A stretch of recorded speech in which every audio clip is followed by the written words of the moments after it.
Bueno, ahí veníamos de ver esta entrevista con Andrea Ramos hacia don Alfredo Núñez, presidente de Venezolanos en Iquique. Andrea, ¿qué tienes que decir al respecto? Cuéntanos un poco. ¿Cómo? ¿Qué tienes que decir al respecto? ¿Cómo te pareció la entrevista? ¿Algún aspecto que quieras destacar? No, mira, a mí me llamó la ¿Qué tienes que decir en tu defensa? Claro, te faltó ponerme la luz. Tú como venezolana, ya. Oye, no, bueno, ahí conversamos un poquito respecto a la campaña primero que se hizo, esas convocatorias que se hicieron estos últimos días de cacerolazo en contra de la migración ilegal, etcétera. Y también hablamos un poco con respecto a esta campaña también que circuló al inicio de hace como unos 2 meses, 3 meses, que era un video de la misma comunidad venezolana llamando a la gente a no ayudar a los que pedían dinero en la calle. Y ahí, bueno, él me explicó de que ellos han ofrecido un montón de ayuda, que incluso ellos como agrupación se encargan de ayudarlos no sé, en temas de arriendo, de trabajo, de saber cuáles son las directrices, por decirlo así, de cada país donde van llegando.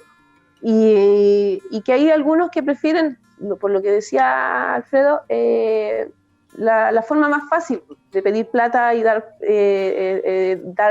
como dijo él, dar lástima en la calle, y que en vez de tratar de salir y trabajar o ser un aporte, como él decía.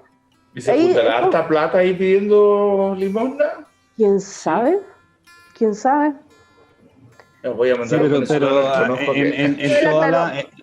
en todos los sectores de Iquique andan pidiendo. Sí, fíjate que eso se masificó. Pasan bastante y te piden alimentos, en fin, y me llama mucho la atención de que las personas, digamos, que te dicen, aquí en el caso mío yo no tengo timbre, así que el aló, pero son personas que se expresan muy bien, o sea, da la impresión de que son personas que tienen un nivel educacional más o menos alto. Oye, pero si de hecho muchos son profesionales, po. Y el tema es que claramente por sus títulos no los pueden llegar y ejercer acá en un país que no es el suyo, tienen que hacer todo un trámite de validar, etcétera. Y tampoco, no sé, he conocido casos de abogados venezolanos que están haciendo delivery en Uber o manejando colectivos, etcétera. Yo he conocido médicos y todo, claro, que están en situaciones bien complejas acá. Pero bueno, sí, hay un elemento, Karim, que es importante, yo creo que lo dijo el subsecretario Gali también, y que lo ha venido señalando el gobierno hace bastante tiempo, que de alguna manera hubo aquí un aprovechamiento, entre comillas, ¿cierto?, de las personas que estaban fuera del país ante la eventual promulgación de una ley que les habría facilitado, digamos, la permanencia a ellos. Entonces, como que esa posición que tenía acá la oposición al gobierno, ¿cierto?, de alguna manera alentó a esta oleada de migrantes que hemos tenido en las últimas semanas, digamos. O sea, estaba como esa posibilidad que ha quedado ya prácticamente descartada, ¿cierto?, porque la Cámara de Diputados ya despachó la ley sin esa posibilidad, digamos, que era que la gente dijera, vengo a buscar trabajo, y podían darle una visa para que estuviera en Chile. Exactamente. Ahora, igual es un poco increíble ver la cantidad de dinero que se ha gastado en lo que es el plan Frontera Norte, y finalmente igual se terminan pasando no solamente personas, drogas y un montón de cosas por pasos no habilitados en nuestras fronteras. En algún momento está un poco conectado obviamente el tema. En algún momento yo estaba pasando entre Lima e Iquique por la frontera y me doy cuenta que ¿Habilitada? ¿Ah? Sí, habilitada. Yo venía saliendo de Perú y entrando acá a Chile, y habrían unos 2 kilómetros de carpas en la carretera, que ahí que ya cuando tú vas viendo dices que mi curiosidad periodística me hizo ir a donde el policía y preguntarle qué está sucediendo, qué está pasando, qué sé yo. Y ahí me contaba que era gente de un poquito más al norte de Perú, que estaba, digamos, de Venezuela, que estaba intentando entrar a Chile. Entonces la situación es compleja por todas partes. O sea, y viene desde mucho antes también. Claro, ¿por qué? Porque también entendamos que Venezuela está viviendo una crisis bastante compleja y que continúa siendo compleja. Y que claro, para nosotros los chilenos es increíble de que nos vean como un país estable para poder venir a buscar trabajo. Porque por eso vienen los venezolanos para acá, porque encuentran que Chile es uno de los países como casi el paraíso de Sudamérica respecto a estabilidad económica, laboral, etcétera. O sea, como está el planeta, como está el mundo ahora. Estamos hablando comparándolo un poco con la situación de otros países de acá mismo también, por Perú, Bolivia, Argentina. Es que es el tema, o sea, en el contexto, digamos, del cono sur de Latinoamérica, digamos, Chile, a pesar de todo lo que nosotros, ¿cierto?, nos quejamos, está en una situación bastante mejor que el resto de los países. Entonces, es un polo atractivo para no solo para los venezolanos, digamos, que han llegado, la cantidad de colombianos también. Y cuando uno anda en Santiago, no sé si les ha pasado a ustedes que bastante uno se encuentra con venezolanos en todos lados y con colombianos en todas partes. Tú vas al barrio de Bellavista, no sé, a un restaurante y te atiende un dominicano, después te hace pasar el garzón es peruano, después el que te trae la comida es venezolano. O sea, realmente una cantidad enorme de personas que han llegado a nuestro país que han sido atraídas, digamos, por el tema económico. Oye, ¿no? Y espérate que estaba viendo ahí el tema que 19 millones de argentinos están en la pobreza. Y de esos 19 millones, no recuerdo la cifra, creo que 8 millones puede ser, estaban en la indigencia. Sí. O sea, también, yo creo que también vamos de alguna manera a empezar a recibir argentinos. Mira, pero ¿sabes qué? Aunque los argentinos tienen la opción de irse por Uruguay también. O a Brasil, porque yo de hecho en alguna oportunidad que viajé para allá, muchos argentinos eran los que nos atendían ahí en los locales, en las mismas en los hostels.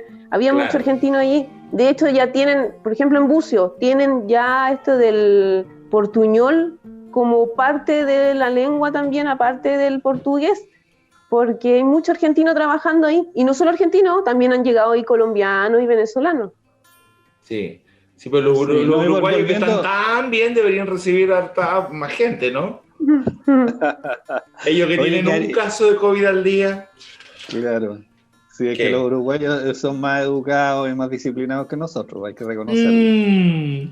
Bueno, pero ¿sabes qué? Lo único malo de toda esta situación también es que mostró una cara, por lo menos acá en Iquique, mostró una cara de cierto grupo de personas que se dice llamar a lo mejor solidarios o empáticos, pero resulta que son los primeros que estaban ahí caceroleando, además con una ignorancia tremenda, emplazando a la fiscalía a que hicieran algo. Oye, y la fiscalía tuvo que salir ahí aclarando de que ellos no tenían las competencias, salvo de que se tratara de delitos de trata de personas. Sí, entonces, de alguna manera, sí, ese caceroleo que no recuerdo bien, parece que fue la semana pasada, da cuenta, ¿cierto?, de esta posición bastante xenófoba que siempre ha existido, digamos, en nuestra región y con mayor razón ahora, porque en el fondo la gente no sé qué es lo que pretende, digamos, que si tú detectas a alguien, ¿cierto?, que viene cruzando, lo tome y lo pongas en la frontera y diga ya, váyase, camine, digamos, y si es que llega de vuelta a Venezuela, bueno, el problema es suyo, digamos.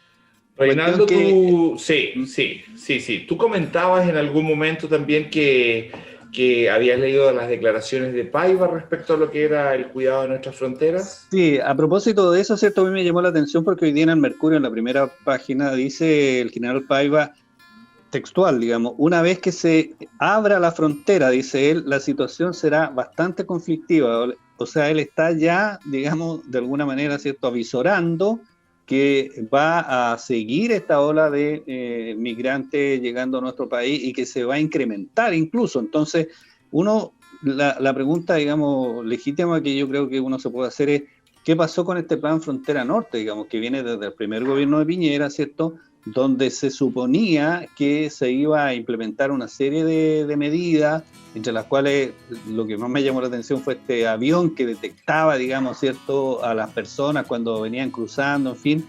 Y bueno, han pasado, ¿cuánto ya? 8 años, 10 años, y estamos, parece que en las mismas, digamos. O sea, el subsecretario Gali dice, La pregunta dice que hay que hacerse es cómo hacemos un mejor monitoreo de la frontera. O sea, la verdad es que no se ha avanzado prácticamente nada y se han gastado recursos bastante cuantiosos en este tema. Exactamente. Mira, justamente enganchando un poco a lo que tú acabas de contarnos, Reinaldo, los voy a invitar a ustedes y a ustedes en sus casas a que veamos una entrevista que le hicimos al diputado Renzo Trisotti, en el que él nos habla y nos cuenta que se espera, bueno, en la entrevista va a estar con mayor contextualización, pero él nos cuenta que se espera que en el próximo tiempo, es decir, bien en un futuro muy cercano, entren cerca de 2.000 personas más al país, al sector norte. Vamos a ver a Renzo Trisotti y volvemos a Iquique al Día.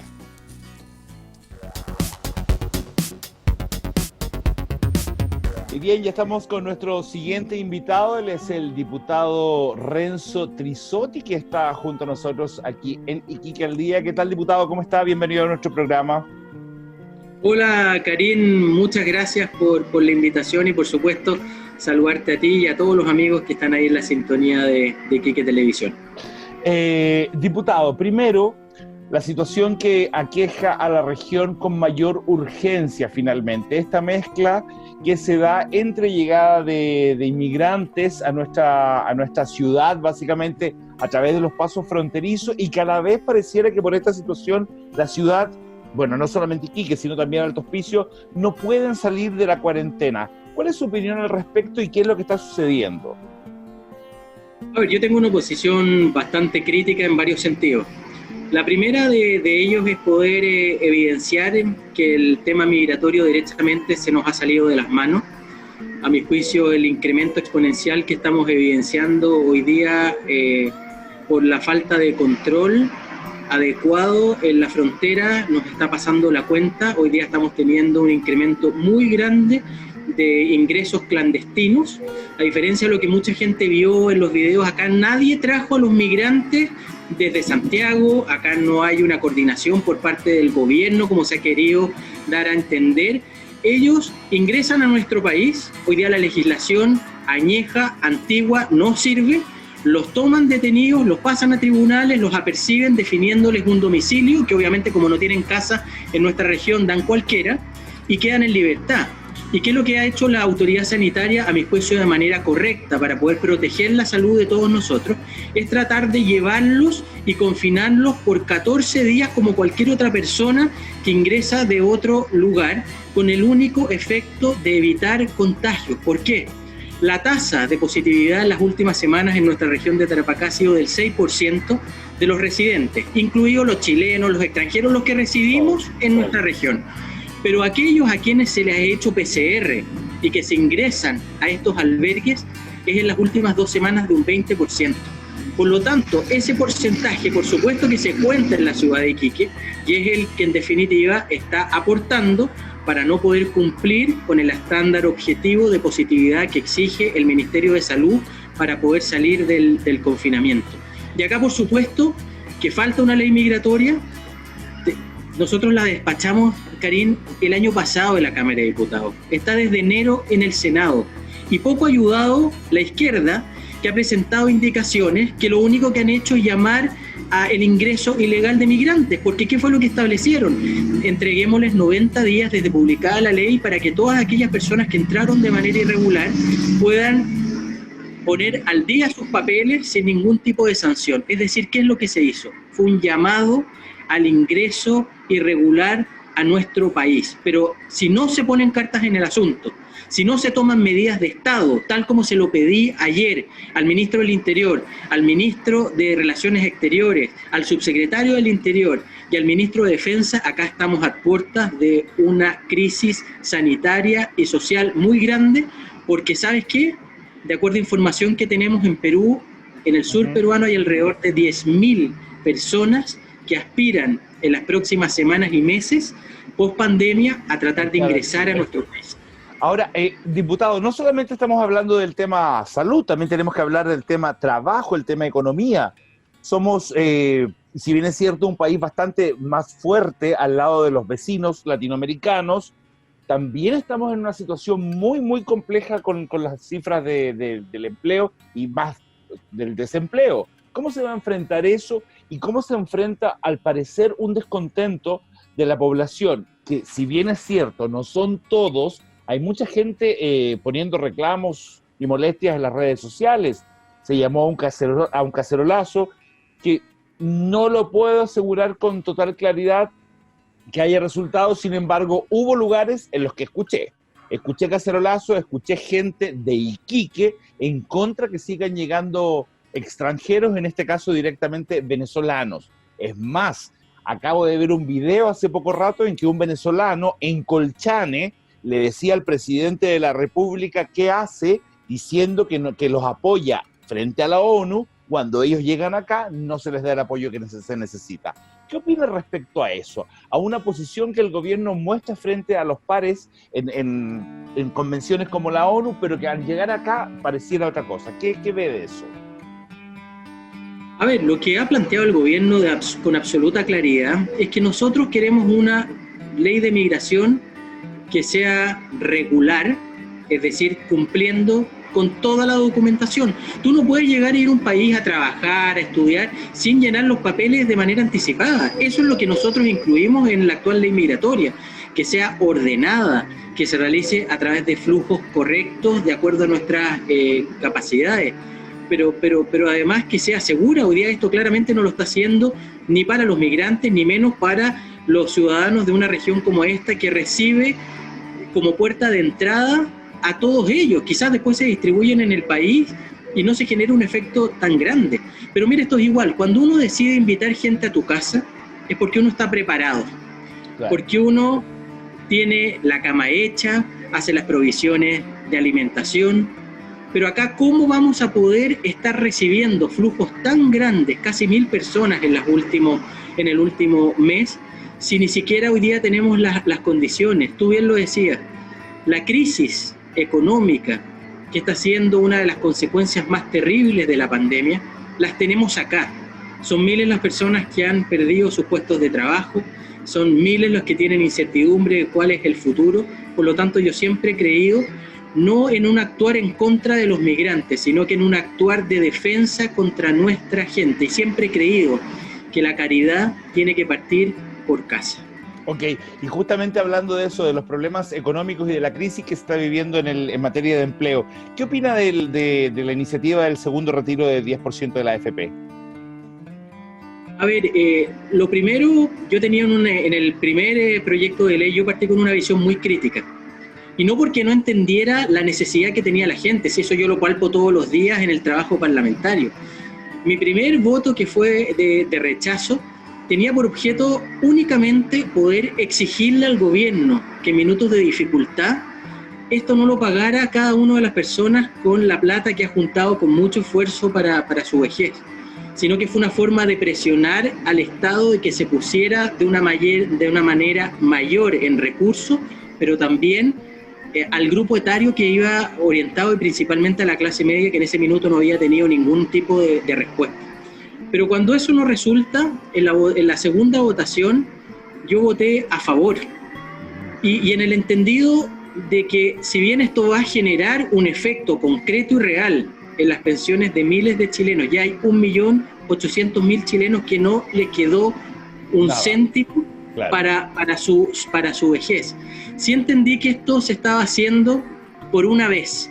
Y así se comprometió de capitán Paje durante la discusión parlamentaria. Bueno, hoy día tenemos varios otros proyectos que pretenden poder generar un segundo retiro, pero acá, ojo, esto obviamente no va a ser masivo como se planteó o como se produjo en el primer retiro. Ya va a haber miles de personas que no van a poder efectuarlo, producto que ya no les queda ni un peso en sus cuentas individuales. Esto demostró sin duda de que los recursos son de cada uno de los trabajadores, pero todas las legislaciones a lo largo y ancho del mundo te obligan que esto esté orientado únicamente para tu vejez, porque si no, claramente durante la vida uno tiene muchos problemas y sería lo más fácil acudir cada vez que yo tengo un problema, el poder retirarlo. Yo hoy día estoy en un proceso de reflexión, yo no he tomado todavía una decisión. El proyecto le iba a preguntar eso, ¿cómo va a votar, sí o no?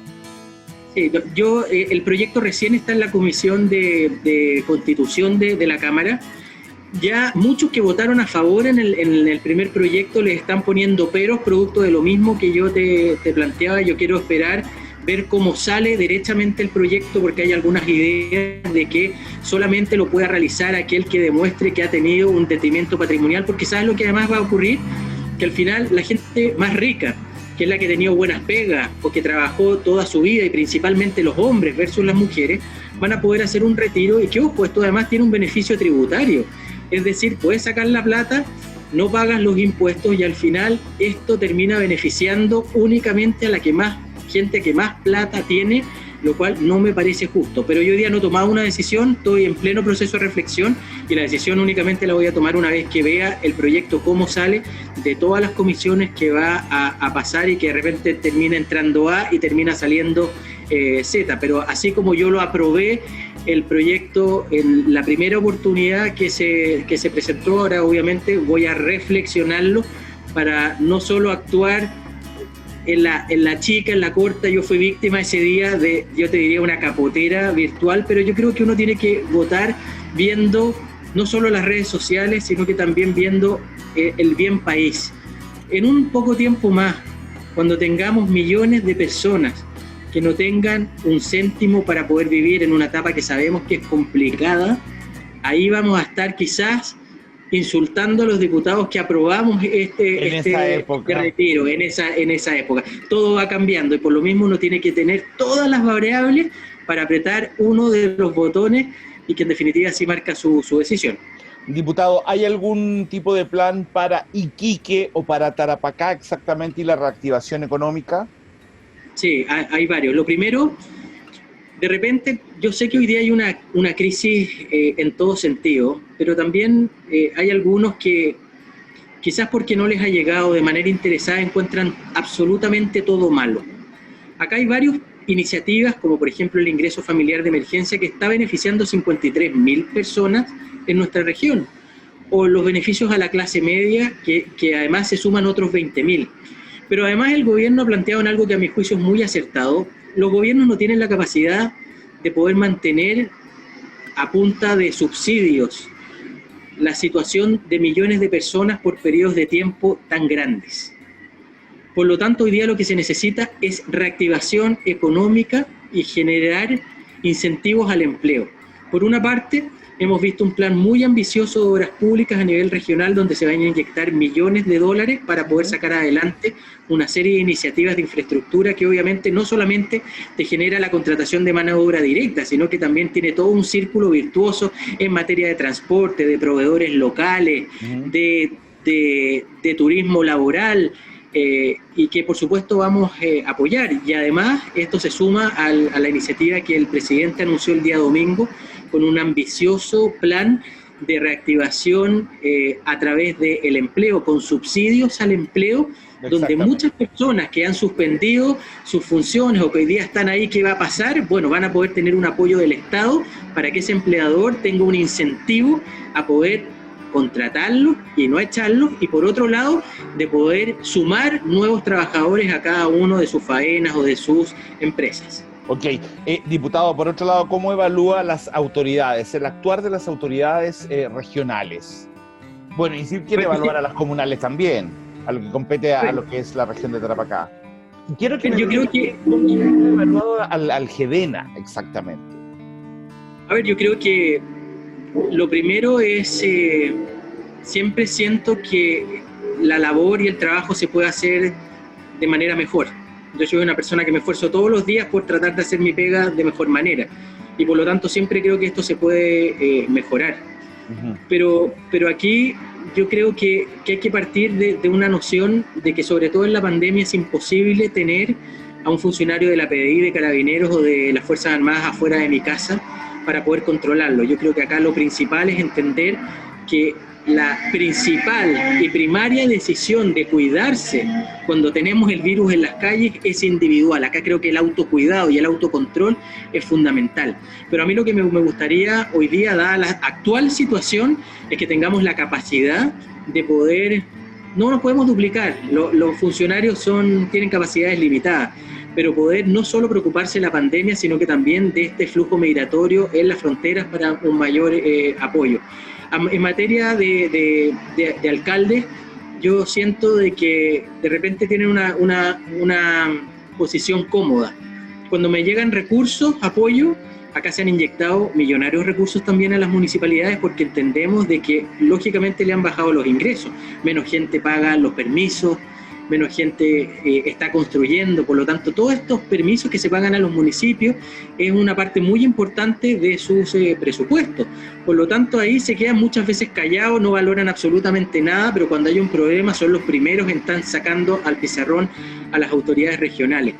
Y yo creo que todos podemos dar más, el GEDENA, las autoridades de gobierno, pero creo que aquí, por lo menos en los grandes problemas, acá creo que no tenemos ni las capacidades ni las facultades, los recursos, y por lo mismo yo el día de ayer les he pedido al gobierno central que se tomen decisiones de Estado para enfrentar de una manera definitiva todas estas problemáticas que claramente se ven incrementados por el tema migratorio que nos está hoy día generando muchas dificultades. La senadora Bensperger ha criticado directa y duramente el actuar del GEDENA y dice que en Iquique falta control para manejar el tema de la cuarentena. ¿Su opinión es igual?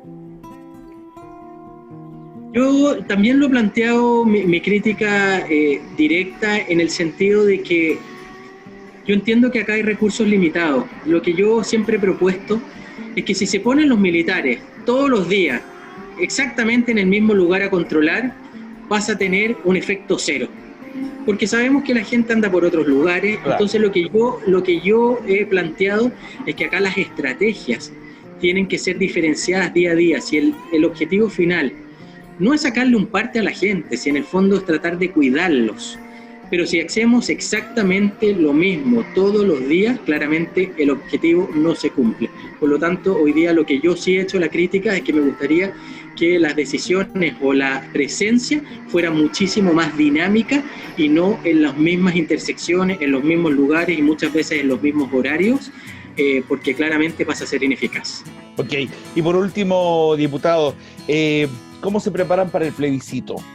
Que nuestra ciudad, nuestra ciudad está aún en cuarentena, no sé si lo vamos a estar en un par de semanas más cuando ya estemos en el momento de votar. ¿Cómo es su llamado? ¿Vaya a votar? ¿Vaya con cuidado? ¿Cómo es su llamado a la gente para el tema del plebiscito? A ver, yo hago una evaluación que concuerdo con un video que se viralizó ayer de Gabriel Boric. Usted puede decir que tiene Trisotti como una Gabriel Boric, muy poco. Pero sí coincidimos en que cuando yo ando en las poblaciones, cuando yo ando en terreno, el tema de la reforma de la Constitución, la verdad, no está siendo tema. Hoy día la gente tiene 10, 20, 30 problemas más importantes. Pero yo creo que acá se tomó una decisión por parte del Estado y creo que hoy día es muy importante poder participar cuál es el Chile que nosotros queremos para el futuro. Yo soy de los que creo que cuando uno tiene problemas, como sin duda Chile los tiene y la región los tiene, uno no echa abajo la casa. Cuando yo tengo un problema en mi hogar, no echo abajo la casa, sino que la trato de reconstruir. Y por lo mismo yo no creo en partir de una hoja en blanco, una hoja en cero. Yo creo que aquí, yo incluso he dado muchas muestras a través de reformas constitucionales para poder modificar una serie de temas. Pero partir de cero a mí me complica porque esto sabes que genera incertidumbre.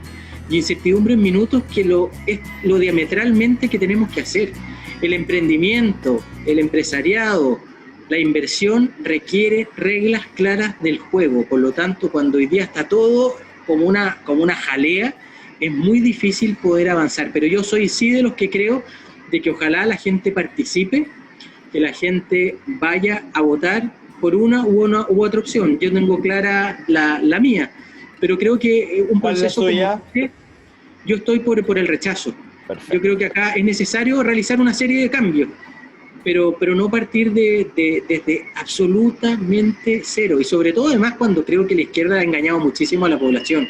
Si alguien cree que aquí en la comisión constituyente o la convención mixta constituyente va a haber una persona que tenga todos los pergaminos porque la ciudadanía lo quiere o que forma parte de un gremio o de un barrio, va a ser muy difícil. Si acá son los mismos políticos los que van a presentar de uno u otro lado quiénes van a ser los candidatos. Por lo tanto, aquí se ha jugado muchísimo con las expectativas y yo creo que eso es muy peligroso. El cambio de la Constitución, de aprobarse, no va a ser mágico el cambio. Y hoy día se han sentado una serie de promesas que a mi juicio, ahora que estamos acá en el norte, son absolutos espejismos de algunos sectores de izquierda que han tratado de esbozar que todos los problemas endémicos que hemos tenido durante tantos años en nuestro país se pueden resolver mágicamente a través de un cambio constitucional y claramente no va a ser así. Ok. Diputado, tenemos que despedirnos. Gracias por haber estado con nosotros. Y bueno, nos vemos en una próxima ocasión. Creo que entrevistar a los políticos en este momento da para muchas entrevistas.